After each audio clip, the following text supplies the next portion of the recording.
Thank you very much, and good night again.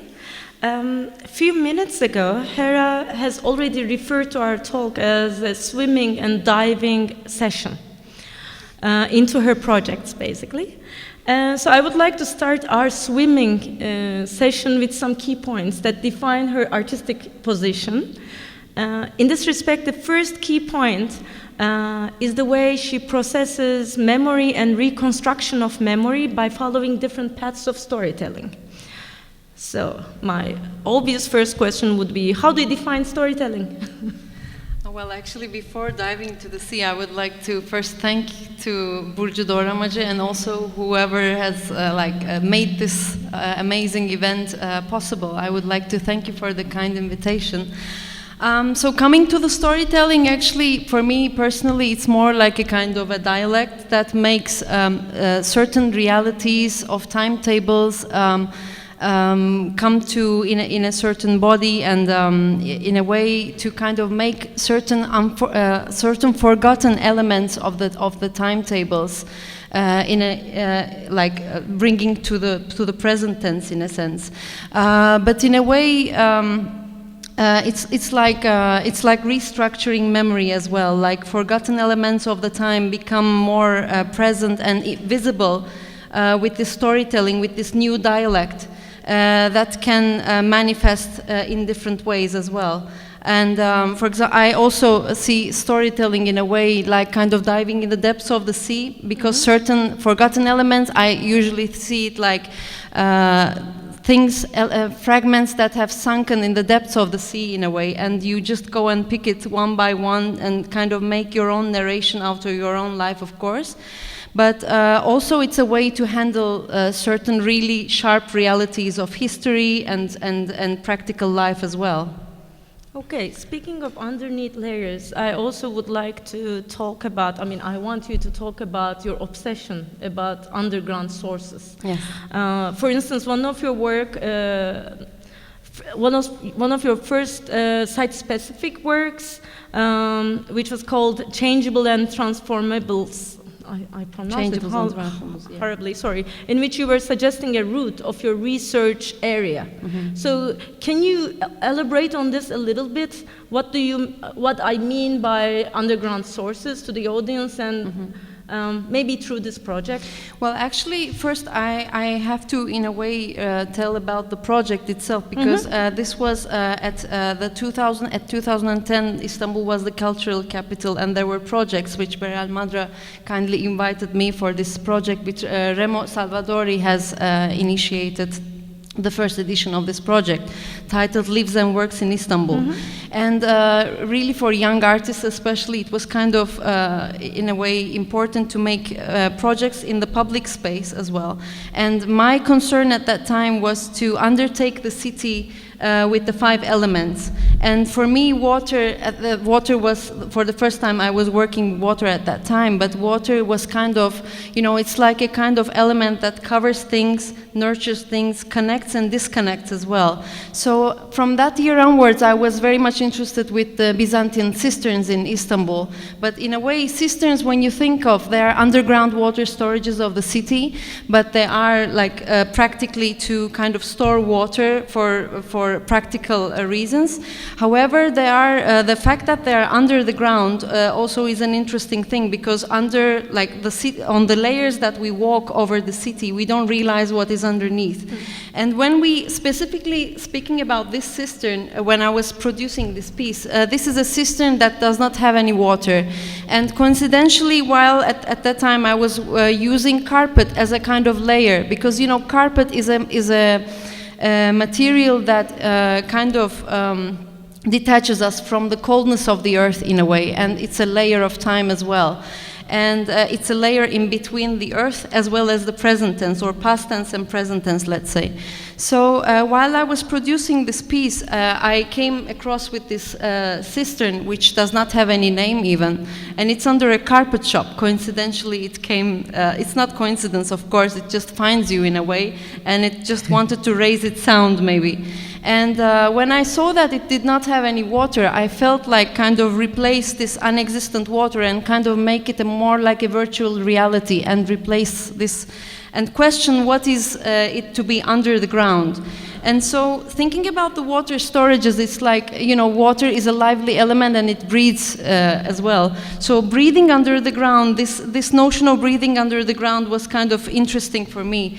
And I took the word breath and I wrote it in 12 different languages that has always resided in Istanbul. And thinking of water as an element geographically also in Istanbul, it divides continents as well as it connects. And also it's a ground for exiles and comebacks as well. So in a way I put this virtual water path back to its space by enabling all these identities kind of breathe, because it was connected by water also. And the second piece, actually, there was another piece that it was more like an intervention. Places Water Holds Together, its name. This was the only corner that the rainwater was falling, let's say. And the tourists, when they just visit such a site, their first intention is to make it like a wish pool. Or a wish well, let's say. So, but when you look at the space, you again see the connectivity, the quality of water as a connectivity element, and you see all different currencies together in the same space. So, with those the coins that were thrown as a wish, I just wrote "Places Water Holds Together" in Turkish. But as people were throwing more coins, it was being distorted again, and it was more like a performative intervention. So your projects always follow each other with specific links. Mm-hmm. Here, the link to the next project was the coins, and also I was referring to this as well. You didn't talk about it, sorry. and I was also thinking about the link between the transition between visible and invisible, because you're always playing with this tidal situation. Something is visible, then invisible. Even the coins being covered by the dust and destroyed by the other coins, and then it comes together again. Then focusing on something visible, then it's becoming invisible again. And even with this carpet that you're talking about, this entire virtual reality is about how something is totally visible on one layer, on the underneath it's invisible. So can you talk a little bit about this work and in connection with it? I think, as you said, I think water as an element, let's say virtual water really associates with the function of how memory functions as a virtual space as well. Because, memory is really deep, and there are certain things that are really sunken deep, and it becomes invisible. But the way how they become visible is simply by remembering them. And this notion of remembering and forgetting is kind of making this tidal movement. So when the tide happens, usually, especially in the sea, the invisible aspects that are deep in the sea is becoming visible. Especially I experienced this when I was in the residency in London, especially in Thames, when the water was, with the tidal movement getting lower, the ships were coming, the Second World War ships were rising, and then it was disappearing. So here, this was actually Gallery Mana, but which was a former flour mill in the Ottoman period. And through this work, well, actually, when I was invited to the show, which was titled Reflecting on Reflections, I was actually invited to make an intervention with this hole that you see, that when the gallery was being constructed, they could not block these holes because they found out that it's a first-degree historical fact, but they did not know what it was. And simply what I did was like let's say, a really amateur archaeologist type of movement. I just, these holes that you see are actually tubes. And what I did was to put some light underneath, and what I saw was there was a reflection. And then when I saw the reflection, I raised the meter, and it touched the water at 650th centimeter. So this shows that there is still life under the gallery. And it's a well that we don't know, we can't identify it, but it means that there is an invisible fact under our ground that we walk. So my intention was to just simply make this like a gesture, to make this invisible fact in a way visible. And I filled this hole with water. But because the water was totally still, it had an illusion effect as well. People were trying to step on it thinking that it was glass. And when they were stepping on it and realizing that it was water, it was shaking their sense of reality as well. So yeah, it was totally coming to our present tense. And the coins that you see actually are the currencies that have been doing trade in the Galata area, because the gallery was at the Galata area, and I made a research about the water history of Galata area from Byzantium up till the contemporary times. So when you put together all the coins, they make the sign of infinity, just like water and time itself is, you know.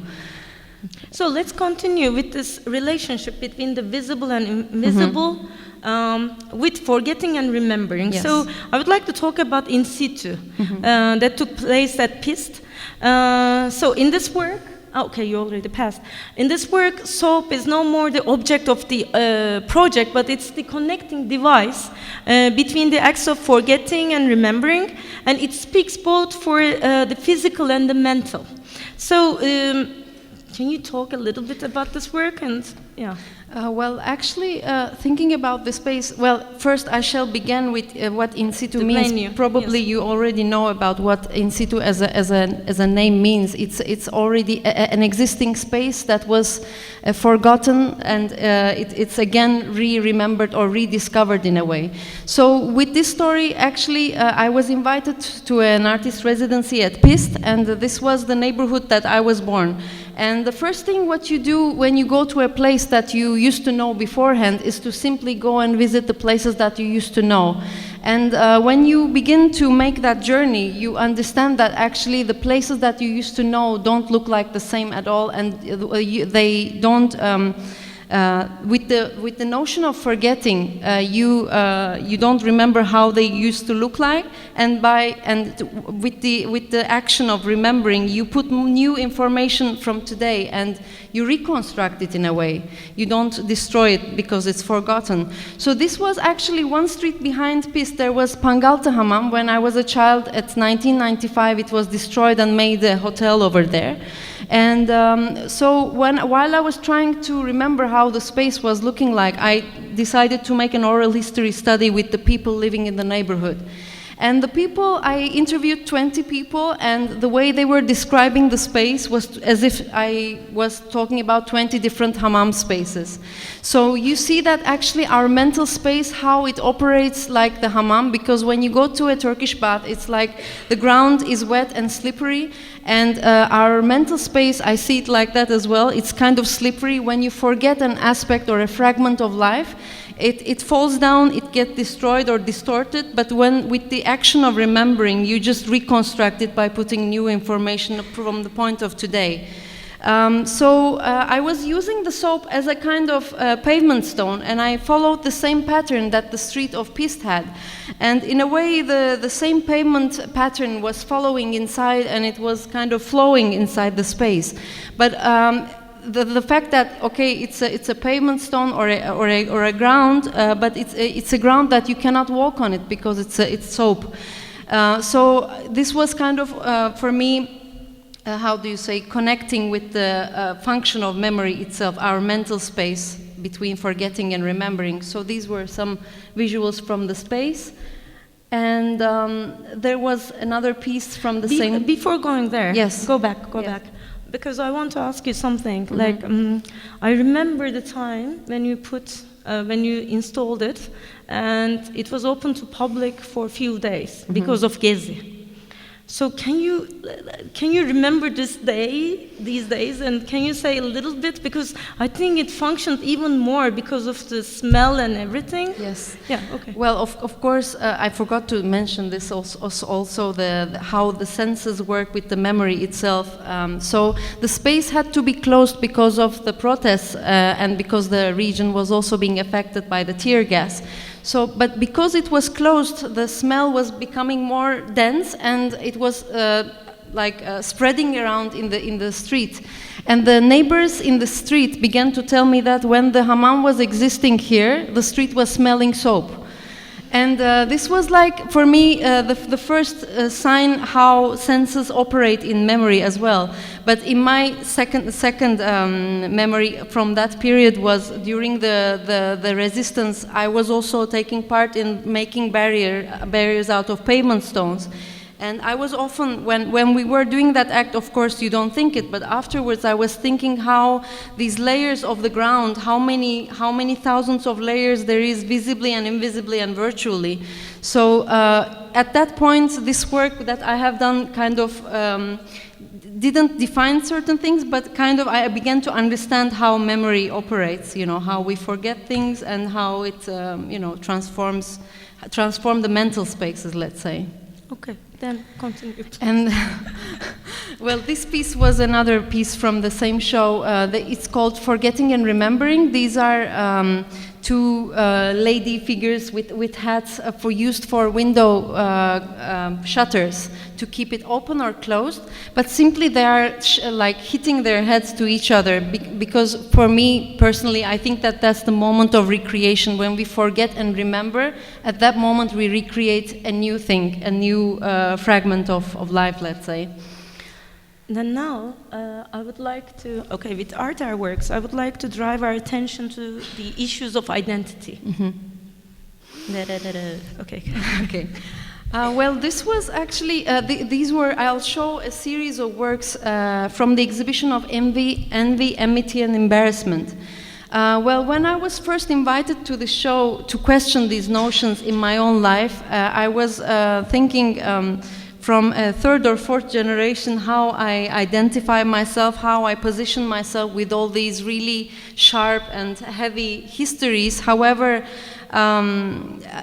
you know, falling into, there are certain points. One is falling into nostalgia, and you know, nostalgia for me is more like a kind of aspect that destroys the current moment. By remembering things, yes, of course, I keep on remembering things, but when you just begin to live on the past, you forget the present, and you just lose that line of existing. So for me, this being invited to this exhibition was kind of a cleansing for my own self, how I narrate things. And at this point, I want to talk about the storytelling as well, because I really see these are more like, let's say, narrations from my own childhood, because I was playing with the objects at the house as well, and I was making surreal realities out of them. So this is called The Missing Cuckoo. Actually, what you see is a cuckoo clock. You also have in Munich a lot with these specific clocks. And these 50 handkerchiefs of my own grandmother. This was, for me, it's a very biographic work about my grandmother, but before I talk about her story, this is, you know, you see a story of an escape over here, but of course, the first thing, when we first see this thing, we just get trapped with this reality that we see. However, we don't question why the door is closed of the cuckoo clock. Maybe she was always there, or wanted us to think that she left. So for me, shortly, if I have to tell, this was biographic of my grandmother, because I was grown up all with these stories of her family being a genocide survivor. However, like every week they used to come together with her friends and reciting these stories, and saying that they want to leave, but they never left, and they preferred to be more invisible in order not to get hurt. But for me, I know this story, but apart from that, for the audience, when you see such a piece, I think it can connect to any type of story which is related with sharp edges that we have in our lives. That anything that one person is being hurt, they automatically feel like being invisible or like taking themselves backwards. So this work is a little bit about that. And the other pieces which were upstairs, we see interior objects, however, they address actually exterior stories. This work that you see close by is called The Island, and the other is An Ideal Boat, which I'll talk about it later on. This work, The Island, actually you see a carpet, but it's like the chair is an unsittable chair, because from underneath there is an organism that is growing. I think in many languages there is this often saying that sweeping things under the carpet, like things you don't want to deal with at that very moment, you just postpone it and sweep it underneath. And when the time comes, it grows more and more, and then it destroys your current reality, that it becomes an unsittable space, or you can't situate yourself. So here you see a very monotonous floral background in the carpet, like a topography. But when you think about how islands are formed, it's formed by earthquakes and movements like this as well. So it kind of associates with that. And the other piece, which I was telling that it's an ideal boat, it's called Somewhere in the Middle. You see, actually, in English, it totally fits timetables, because the table underneath is my grandmother's table, and the table upwards is the table from my own household. So you see, actually, two different timetables that are clashing. And there are the bronze handcasts of mine that are holding table legs, which becomes the oar.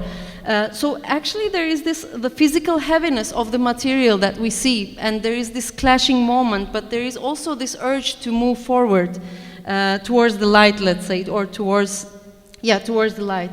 And I think this is the moment when you are dealing with, in your life, dealing with past issues or stories and trying to exist in the present tense. These clashes often happen, and this is the moment when you begin to question, who am I? So this is, I really think that this is very much me in my own life, that I often feel like this, let's say. So, once again here, I would like to ask you to design, how you design the experience of audience by referring to senses. Because I want to go back to the issues of senses with the memory, because it's kind of very dominant in your practice as well. So let's focus on the dock in terms of senses. Yes. Well, the dock was actually after, like, the smelling senses. Now we come to the sight and the hearing. The dock was, I have been working on the notion of islands and how the notion of blindness and sight works with distance and memory. So I was working with structures, architectural structures such as like docks or bridges when I was doing a residency in Stockholm that was connecting land and the sea. So after all, I made this piece, which was a part of my exhibition called The Land Across the Blind. Actually, I have to show, because this is a mechanical, a kinetic sculpture. The sound. Can you turn the volume up a bit? Yeah. Thank you.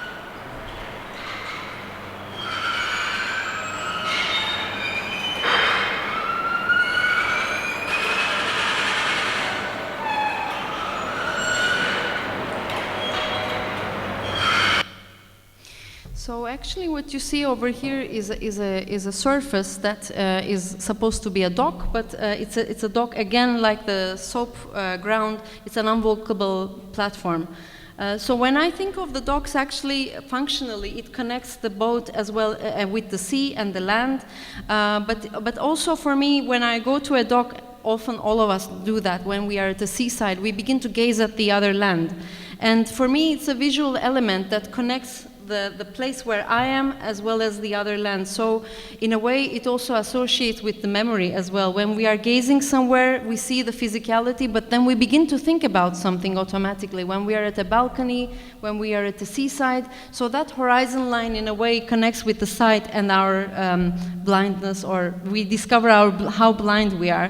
So here, with the effect of the sound, which was unintended, I mean, I didn't intend to make the sound because of the mechanism it began to make it while it was working. So with the sound, many people begin to, from the audience, say that they were feeling at the seaside as if the boats were clashing to the dock, etc.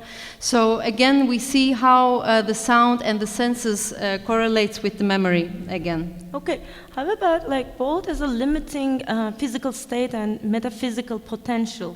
You also process the notion of blindness in your work. So could you tell us about the entire research process of the recovery of an early water that you did for Jerusalem show? Well, actually, when I was invited to this show, I was for those who have been in Jerusalem would know that it's a very dominant city in terms of visually, contextually, historically, and how I have been thinking how I would position myself in such a space. And when I was gazing at the city from the top of the Swedish Institute, I just saw a huge gap in the public, in one of the buildings. From far, and because the exhibition, maybe once you were telling about that, it was in the old town.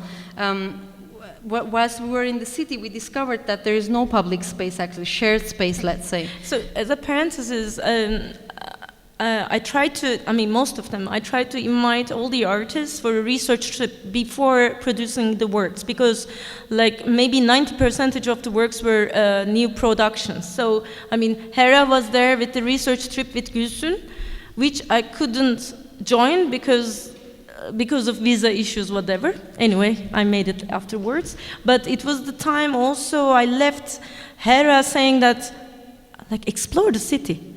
Then tell me. So that was the moment the artist was alone, and that was the moment that the artist should be also directing the maybe the curator, maybe the project itself. Sorry, continue. Yeah, so when I was just gazing at the city, I just asked what this place is. Is it like a park? Is it a football space, garden, whatever?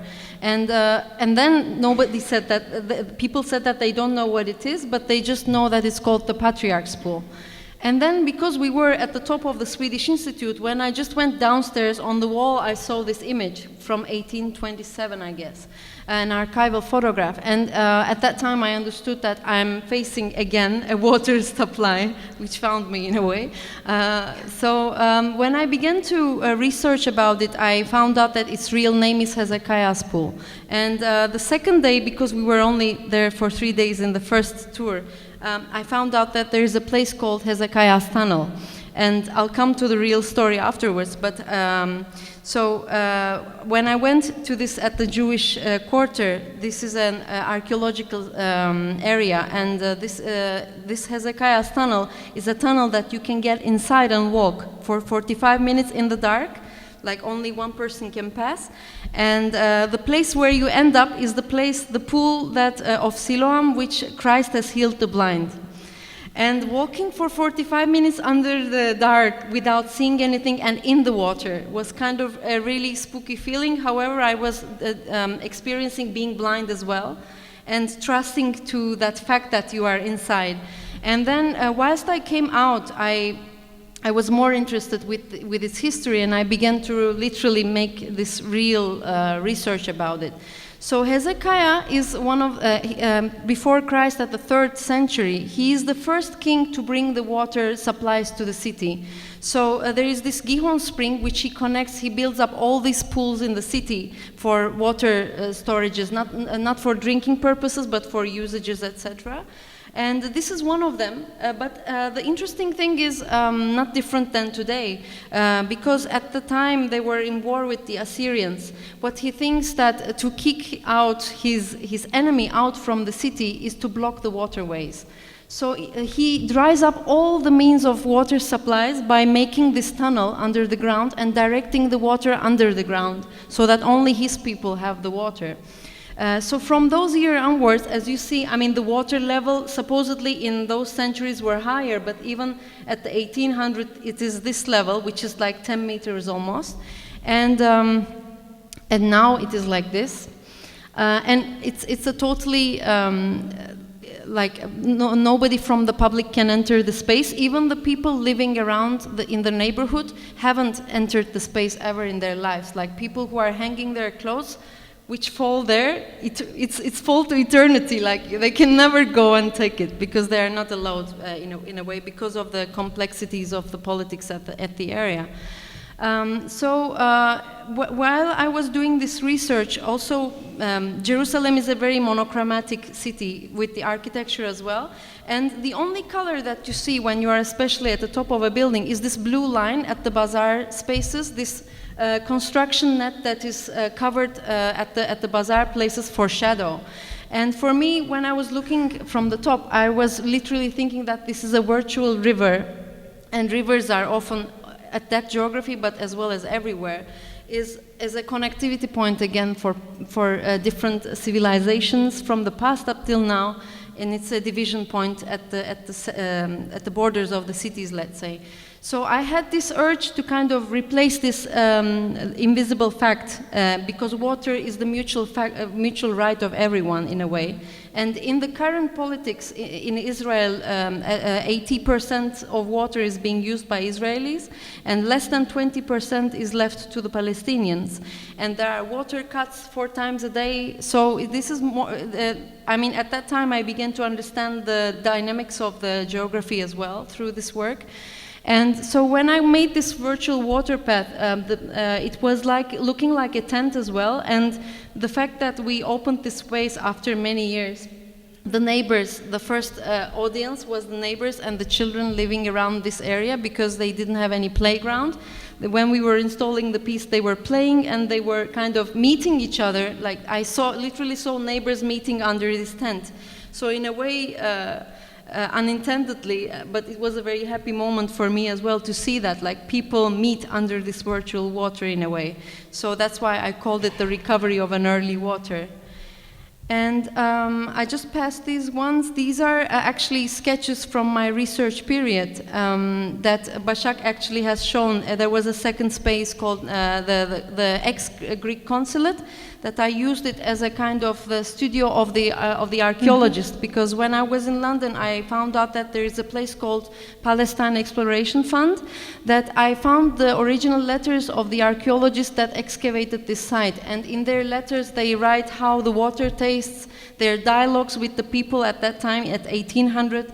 So I used this Greek Consulate as the studio of the archaeologist, and I was exhibiting my drawings or my interventions about it as well. So most of the stories that you seek or process are always based on, let's say, connected to water. So I want to go back again, once again, the correlation between water and memory in your field of research. Well, as I said, I mean, water is very much like an element that with its tidal moments, let's say, that covers things and unfolds invisible facts in a way. So memory is like a kind of pool that you can, when you dive in, you can find really things that are really forgotten for centuries, or like in even your practical or personal life. So I really see it like a kind of curiosity box in a way, or curiosity pool, let's say. So water is, and also water is very much, it has this healing power in a way. Maybe it's a very cliche word, but it has this healing power either virtually or physically as well. And I'm still continuing to experience this like the speciality of water as an element, how it connects and divides, and the different timelines as well. So, I mean, you're always, we've been talking about all of those projects from the beginning. They're always based on research. So, I think it's very interesting characteristics of Hera, how her working methodology as an artist, because she's constantly making researches, which could be okay, which could be normal. But what I found really interesting and in a way unique with Hera is that she is, whether the work that you're going to build up, whether it has fictional parts or not, doesn't matter. The way you're approaching to your findings from the research always inhabits a kind of distance that is based on really respect, which is so interesting for me, but which is also very much connected with all of your key points up to now that we've been talking about. We've been talking about nostalgia, we've been talking about identity, we've been talking about also your research with water, memory, visibility, invisibility. So basically, I don't want to make it longer, but I want to ask you once again, if, let's say, I don't know you at all, and I'm asking you, what is your working methodology as an artist? Can you describe it to the audience as well? Well, I think this research background, I have always wanted to be a historian or an archaeologist, but I I think I kind of use it in my works quite often. I work like an archaeologist in a way, very amateurly maybe. But also I think it's a part of the storytelling part, because you said about this distance context, and all these aspects that I research, there are billions of information that are coming in front of me. But the narration that the first point is I pick the points that are also relating to myself and to my life, and I kind of relate myself to the space or the fact that I'm referring to. So I make the narration according to really to my own self, but also as a storyteller, let's say, I try to be to look things from the third point of view, because the storyteller is just telling the story. She's not directing or making exact definitions about a historical fact. And also, in this sense, I'm still experiencing it. When you are dealing with an historical fragment of time, whilst you are carrying it to the present moment, of course, when I was talking about this remembering and forgetting element, you change personally change this idea of narration, and without making definitions. Like, it could be like this or like that, but I think my intention is more to ask questions, because I often approach to things in my life as well. I ask too many questions all the time, and I think asking questions is a really, how do you say, it's a really mind refreshing in a sense. So with all this research phase, I get into that, and I personally experience living in those timetables without leaving my hand from the present tense, you know. So speaking about this tidal movement of the mind, I also would like to ask you, as maybe one of the last questions, your interest to the islands. So as the last dive of the swim, can you tell us your experience in San Lazaro, in the island, while you were working with the Armenian pavilion in Venice, well, with the islands, first of all, I shall begin to talk about islands, because islands are like, okay, they are topographical elements, however, they are really like fragments of time. Like in the memory, all these elements of our lives, like, let's say, the past experiences or fragments are like islands. When we remember them, it means that we get on the boat of remembrance and go to that notion. And we are at the island at that moment, because, you know, physically islands are always distant and far lands. In order to reach them, you need to get to the vaporetto or to the boat, and that means you are getting a journey as well. So, and also island is a topography that that collects things a lot, and it's like a kind of memory box again. So, speaking about San Lazaro, Wait. Yeah. Start from the beginning. Start with your journey to the island, and with Vaporetto or with whatever you went there. To San Lazaro, you mean? Yes. Well, it was earlier than I was invited to the Armenian pavilion, but when I was doing some research in Venice, I was walking at the seaside, and I just saw an A4 paper, really wet, and with Armenian letters. And when I just read that, I read the name of the monastery, which is Mkhitarist congregation. And I just saw, because I went to a Mkhitarist school in Istanbul, so I just saw my school's name, and I felt really close to it. And then I decided to visit the island, and there was every day at 3 o'clock there is a tourist visit time, and it was winter, so when I just jumped and went to with the Vaporetto, there was nobody in the island, almost like we were only 3 people, and at that moment, of course, you realize there were mixed feelings, because you know, it is an island that have collected everything about a portion of mine, let's say, my Armenian identity, and it reminded me of my childhood memories of my school and speaking Armenian. And of course, in my daily life, I speak Armenian at home, but speaking with the monks over there was a true experience. And when I visited the island, it was really like a kind of, if you have visited, you must have seen it as well. It's like a curiosity cabinet on its own. There are 1,400 books, 1,400,000 books, 200,000 manuscripts, and many curiosities and artifacts. So on its own, forgetting about its identity, it is a kind of a dense memory island, a treasure island, let's say. And from that moment, I felt like I'm diving in the depths of my own sea, and I'm remembering notions of my language. And it was a really interesting experience for me. And then 1 year later, when I was invited by Adelina von Fürstenberg, the curator of the pavilion, it was really interesting because it's my school, a part of my school, a part of my past. And how will I approach to this notion of, because the title was Armenity as well.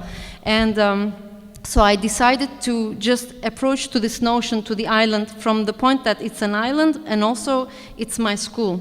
And I decided to research about the history of the island, of course, as I always do. Actually, the island has a very much connectedness to Anatolia, because the founder of the island, the monk Mehitar, is born in Sebaste, which is Sivas. And at a very young age, he wants to become a monk, but his ideal is to base a theological school which is based on Armenian culture and language. So he also a science school as well. So he has his journey from Sebaste to Constantinople, and at 1700 he comes to the city, and by the idea of establishing a school over there, but because of the Ottoman forces he cannot claim a land over there. But he lives there for 2 years, and he prints, I must have mentioned this also, that his ideal is to publish books. Like he is someone who wants to document everything, like oral history has to become a written history in order not to forget again. So he prints his first book at a house in Galata, and then because of the Ottoman forces of the time, he moves to Moria, to Peloponnese, and after 13 years he ends up in Venice. And when he comes to Venice, the Doge of the time says that there is this lepra patients island, ex-lepra patients island called San Lazzaro, and we can give this island to you for rent. And they establish the church and the school in the ruins of the hospital of these lepra patients, which is also interesting in a way. And then through time, after his death, the first publishing begins at 1748. And from 1748 up till 2001, they publish polyglot, like a very much big variety of languages they print, and which was really fascinating. And when you visit the island, everywhere is full of books and artifacts, because they begin to collect, and people donate things as well over there. And in the Enlightenment period, it becomes like the residency for artists and for thinkers. So Lord Byron is one of these people that ends up in this island when he comes to Venice at the age of 28. And when he discovers this island, he begins to hear Armenian, but after hearing it, he thinks that it's a very poetic language, and he calls it the language of Lost Paradise, because of Milton's book of Lost Paradise, and he's quite affected by this and begins to take Armenian language courses by the monks. And in 4 years, he learns Armenian in such a way that in that room where I made my installation, 40% of the books he has translated to Armenian, and he has written the first half English, half Armenian grammar book at the time in 4 years. I don't know how he did it. For me, this point of positioning himself, because in his letters that I read, he not only talks about the difficulty to learn Armenian and how difficult the alphabet is, etc., he talks about the life of the monks and the life of how the Armenian culture and intellectualism is about. So for me, this was the point where xenophobia is totally broken, because when you put yourself to the place of the other, you begin to understand the other, and there is no border in between left. You just become yourself, and you just enrich yourself with culture and language. So I was very much inspired by this, and I actually, this is the room of Lord Byron where he studied, and this is the corner where his desk was. So in a way, I kind of reenacted the table, not exactly the same, but also I was kind of very much inspired by this Enlightenment movement in such an island, the notion of the island as the preservance of knowledge and memory. So I made this kinetic sculpture that actually you'll see that it's in Armenian, but actually it's in English. It writes letters from Lost Paradise in English, but with Armenian script. Because, you know, also in Anatolia there was, in Ottoman period, there was this movement of the Karamanlidika, we say. The Greeks who doesn't know Greek just knows how to read and write. They write in Turkish, but with Greek script. So for me, this is a notion of putting yourself to the place of the other. So, so this is the piece that you'll see. It's again a kinetic sculpture.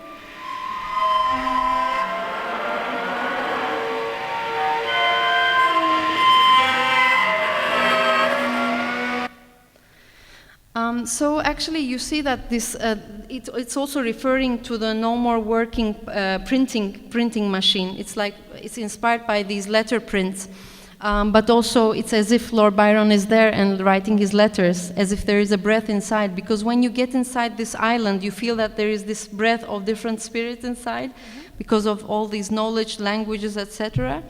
Okay, so the second piece actually that I did in the same room, that I couldn't deny the existence of this Egyptian mummy in the same room, which was quite dominant. And so these are two different mummies that are gifted by one of the consulates, in Armenian consulates in Egypt at the time. And so when you think about the functionality of an Egyptian mummy, it's there to preserve the physicality, as well as to pass the body in a best way, as well as the spirit to the eternity in the best way. So I was kind of referring this eternity and preservance with my relation with my language. How do I preserve? And I see actually language as a kind of space. It's quite dark actually, but these are in the library, there were these hand sculptures that maybe you see really tiny in between the books. So I'm not tall. I thought maybe I could. Sorry. It's quite dark. Sorry. So I was actually language. I really see language as space as well. Whatever language it is, wherever you go in the world, when you find somebody speaking your language, you feel at home, which means that language creates a virtual space again. So as I was talking about my memory of 2013, my relation with the language, talking with the monks, I made this my own language out of these Armenian letters made out of bronze, but the way I put them together create new letters and new alphabets. So it doesn't disappear, but I create my own narration out of it. And they are the keepers because they are like, you know, they're not to forget the language in a way, or not to forget the space in a way. A big round of applause, please.